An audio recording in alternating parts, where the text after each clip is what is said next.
नौगाम का police station है श्रीनगर में। उस पुलिस स्टेशन के अंदर अटैक या फिर ये ब्लास्ट हुआ है। अटैक की पॉसिबिलिटी और ब्लास्ट की पॉसिबिलिटी दोनों में फर्क है ना, तो हम अभी रिपोर्टेडली कहते हैं। और इन्होंने ये कहा कि भाई, और सवाल ये भी इंपॉर्टेंट है कि अगर अरेस्टेड लोग जो हैं वो क्या इस पुलिस स्टेशन के अंदर ऑलरेडी मौजूद थे। दिल्ली में जब ब्लास्ट हुआ था रेड फोर्ट के बाहर, उस पर पहली बात ये आई थी, पुलिस ने ये कहा था, वहां की दिल्ली पुलिस ने, कि ये गैस के सिलेंडर का धमाका है। और फिर आहिस्ता आहिस्ता उसको दहशतगर्दी की तरफ उसका रुख मोड़ा गया, लेकिन उसकी टोन बहुत ज्यादा नहीं की गई। भारतीय जराये जो हैं इन्होंने इस चीज़ की भी तस्दीक की कि जी ये एक दहशतगर्दाना हमला था। इस तमाम सूरत हाल के अंदर ये चीज़ें जो है वो कतन इग्नोर नहीं की जा सकती कि बीजेपी की हुकूमत जो है वो पाकिस्तान के साथ जो है वो किसी वक्त भी कोई ऐसा जो सानिया है वो रुनमा नहीं कर सकती या पाकिस्तान के खिलाफ कोई महाज नहीं खोल सकती। ये कहना जो है वो सरासर गलत होगा। वही वाली बात कि आप जब सांप पालते हैं तो वो जरूरी नहीं कि आपके दुश्मन के बच्चों को काटे, वो आपके बच्चों को भी काटता है। उससे मेरा सर शर्म से झुक गया। लिटरली मुझे लग रहा है कि मुझे पाकिस्तानी होने के नाते, यासिन मुनीर के आने के बाद पहलगाम होता है, अब ये दिल्ली होता है। चंद दिन पहले दिल्ली में जो धमाका हुआ है, उसके बाद ये एक और ब्लास्ट, एक बड़ा ब्लास्ट हुआ है श्रीनगर में, कश्मीर में। लेकिन इसमें एक और बहुत अहम बात है। मेरे दिमाग में, जहन में ये डालिए कि ये bomb blast is going to trigger a war. अब आती है कि होगा क्या। This bomb of Delhi is decided by us as a act of terrorism. इस धमाके की आवाज मीलों दूर तक सुनी गई है और कई किलोमीटर दूर तक जो घरों की खिड़कियां और उनके शीशे तो टूट गए हैं। तो इस लेवल का ये धमाका है। जय हिंद दोस्तों, वंदे राष्ट्र स्पेशल में आप सभी का स्वागत है। तो दोस्तों, जम्मू कश्मीर के श्रीनगर में नौगाम पुलिस स्टेशन में शुक्रवार रात करीब 11:30 बजे बड़ा धमाका हुआ है। दरअसल ये धमाका सैंपलिंग के वक्त हुआ है। मीडिया रिपोर्ट के मुताबिक बताया जा रहा है कि यह विस्फोटक हरियाणा के फरीदाबाद से गिरफ्तार किया गया था, लेकिन जम्मू कश्मीर के पुलिस स्टेशन में इसका सैंपलिंग किया जा रहा था, जिसके वक्त यह ब्लास्ट हो गया। श्रीनगर से इस वक्त पूरी दुनिया में वायरल हो रही है और वो खबर ये है कि श्रीनगर में पुलिस स्टेशन पर एक बहुत बड़ा धमाका हुआ, एक ह्यूज ब्लास्ट हुआ है। और उस ब्लास्ट के रिजल्ट के तौर पर अभी तक 9 लोग उसके अंदर मारे जा चुके हैं, अपनी जान से जा चुके हैं। और तकरीबन कह रहे हैं कि 32 से ज़्यादा लोग बहुत ही क्रिटिकल सिचुएशन में हैं, यानी ज़ख्मी हैं। तो इससे अंदाज़ा आप कर सकते हैं कि अभी और हलाकतें हो सकती हैं। बहुत बड़ा धमाका हुआ है और वो धमाका इतना बड़ा था कि कश्मीर के जो दरो दीवार थे वो लरज़ उठे और कहा यह जा रहा है कि इसने शेक कर दिया, उस जगह की तमाम बिल्डिंग्स को हिला कर रख दिया। और ये पुलिस स्टेशन में धमाका हुआ है। अब ये जो ब्लास्ट हुआ, ये इसलिए बहुत ज़्यादा अहमियत है इस खबर की कि अब से चंद घंटे कह लें, चंद दिन कह लें, चंद दिन पहले दिल्ली में जो धमाका हुआ है, उसके बाद ये एक और ब्लास्ट, एक बड़ा ब्लास्ट हुआ है श्रीनगर में, कश्मीर में। लेकिन इसमें एक और बहुत अहम बात है और वो ये है कि जिस पुलिस स्टेशन पर ये ब्लास्ट हुआ है श्रीनगर में, उस जगह पर कोई 350 किलोग्राम से ज़्यादा एमोनियम नाइट्रेट मौजूद था।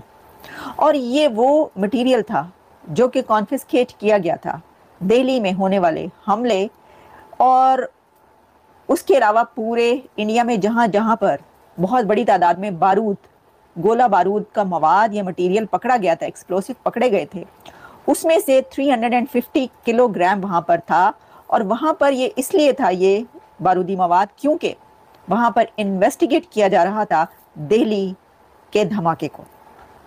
तो आप ये कह सकते हैं कि ये उससे जुड़ा हुआ ही वाक़या है। जब आप इस पे नज़र डालते हैं तो आपको ये कहना पड़ता है कि ये उसी से जुड़ा हुआ वाक़या है, क्योंकि वहाँ पर जो लोग इसके अंदर मारे गए हैं श्रीनगर में, जो कि पुलिस वाले भी हैं और जो ऑफिसर्स भी हैं कुछ, और जिनके अंडर वो प्रोसेस चल रहा था जिस पे वो उसको इन्वेस्टिगेट कर रहे थे कि किस तरीके से प्रोब, आप ये कह लें टेरर प्रोब जो किया जा रहा था, दहशतगर्दी को जो प्रोब किया जा रहा था वहाँ पर श्रीनगर में, उस जगह पर।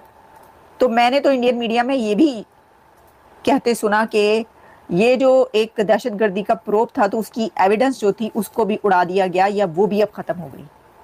अगर उसकी कोई एविडेंस वहाँ पर थी जो कि वो सामान वहाँ पर ले जाया गया और उसको इन्वेस्टिगेट किया जा रहा था तो उसको भी उड़ा दिया गया।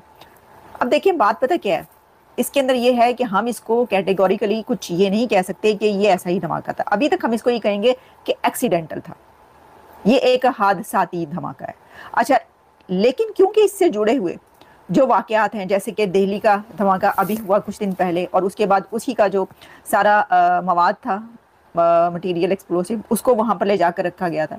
अब 350 किलोग्राम से ज़्यादा अमोनियम नाइट्रेट जिस जगह पर होगा, क्या आप सोच सकते हैं कि वो जो प्लेस है वो महफूज होगी, सेफ होगी? आपको पता है ये कितना खतरनाक मटेरियल है।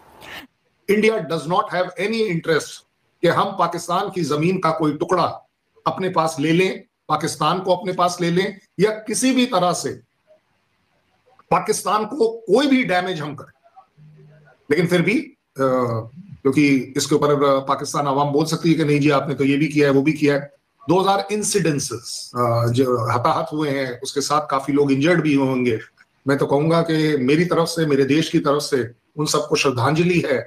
उन सब घर वालों के साथ मेरी संवेदना है कि they have lost something very big. ये तो उत्ते पूछिए ना जिसे लूज किया है, और war will only make you lose, there will be no gains, let me tell you. मैं आपका एक टैंक गिरा दूंगा, कोई बड़ी बात नहीं है, आप मेरा एक टैंक गिरा देंगे, कोई बड़ी बात नहीं है, but both the side it will be a loss, it will not be a gain. आपका अगर मैं टैंक ले भी लूंगा, लड़ाई की बातें कर रहे हैं इस समय, उसको मैं आपके लिए नहीं चलाऊंगा, वो मेरे लिए किसी काम का नहीं। It is only a war trophy, nothing else, it is not used. So अपने आप में मत अपने पब्लिक में, आपके मेरे दिमाग में, जहन में ये डालिए कि ये bomb blast is going to trigger a war. अब आती है कि होगा क्या। This bomb of Delhi is decided by us as a act of terrorism. Act of terrorism जिस दिन शकील साहब और मेरे बीच में डेफिनेशन करेक्ट हो जाएगी, आप देखेंगे इंडिया पाकिस्तान की प्रॉब्लम खत्म हो जाएगी। मेरे लिए एक्ट ऑफ टेररिज्म इज किसी ने कोई एक ऐसा इस्तेमाल किया है आइटम को जिसमें ह्यूमैनिटी का लॉस हुआ है, उसको डराने के लिए बाकी को। This is act of terrorism, as far as I am concerned. That is why I will say it is not an accident. It is not a revenge. It is an act of terrorism, क्योंकि वो जो तीनों doctor, पांचों doctor, जितने भी सारे आप जो इसमें इन्वॉल्व लोग हैं, उनकी दिल्ली में चांदनी चौक से क्या एनिमिटी थी? चांदनी चौक वालों ने उनका हुक्का पानी बंद कर दिया था, या उनके घर का बिजली का रास्ता काट दिया था, उनके यहाँ गैस नहीं आ रही थी कि वो गुस्से में आकर। तो दोस्तों, आप लोगों ने वीडियो पूरा देख ली होगी किस प्रकार जम्मू कश्मीर के पुलिस स्टेशन में धमाका होने के बाद अब पाकिस्तान के कई मीडिया एक्सपर्ट अब बोलना चालू कर दिए हैं, कहीं ये धमाका को पाकिस्तान के साथ ना जोड़ दिया जाए। वैसे भी पाकिस्तान के लोग काफी ज्यादा डरे हुए हैं, और इससे ये भी देखने को मिल रहा होगा किस प्रकार पाकिस्तान के कई मीडिया एक्सपर्ट तो ये भी बोल रहे हैं कि जिस प्रकार दिल्ली में ब्लास्ट हुआ उससे पाकिस्तान पहले ही ज्यादा घबराया हुआ है। अगर जम्मू कश्मीर के स्टेशन में ये धमाका हो गया तो इसके वजह से अब पाकिस्तान के कई मीडिया एक्सपर्ट तो ये भी बोल रहे हैं कि कहीं ये कनेक्शन पाकिस्तान के साथ ना जोड़ दिया जाए। 10 नवंबर को दिल्ली में लाल किला के पास कार ब्लास्ट में 13 लोगों की मौत हो गई थी, जिसके वजह से पाकिस्तान मीडिया में काफी ज्यादा हाहाकार मचा हुआ था और पाकिस्तान के लोग काफी ज्यादा घबराए हुए थे। लेकिन भारत सरकार की तरफ से अभी तक ये बोला गया नहीं है कि इसका कनेक्शन पाकिस्तान के साथ है। अगर इसका कनेक्शन पाकिस्तान के साथ निकला तो पाकिस्तान का इस बार ऑपरेशन सिंधु 2.0 चलाया जाएगा, जिसके वजह से पाकिस्तान में काफी ज्यादा तबाही होने वाला है। आप लोगों को वीडियो में ये भी देखने को मिला होगा किस प्रकार पाकिस्तान के लोग तो और भी ज्यादा सदमे में हैं और बोल रहे हैं कि अभी तक दिल्ली ब्लास्ट में पाकिस्तान का नाम सामने नहीं आया। अगर नाम सामने आता है तो पाकिस्तान इस बार बुरी स्थिति में फंस जाएगा और भारत इस बार मुंह तोड़ जवाब भी देगा।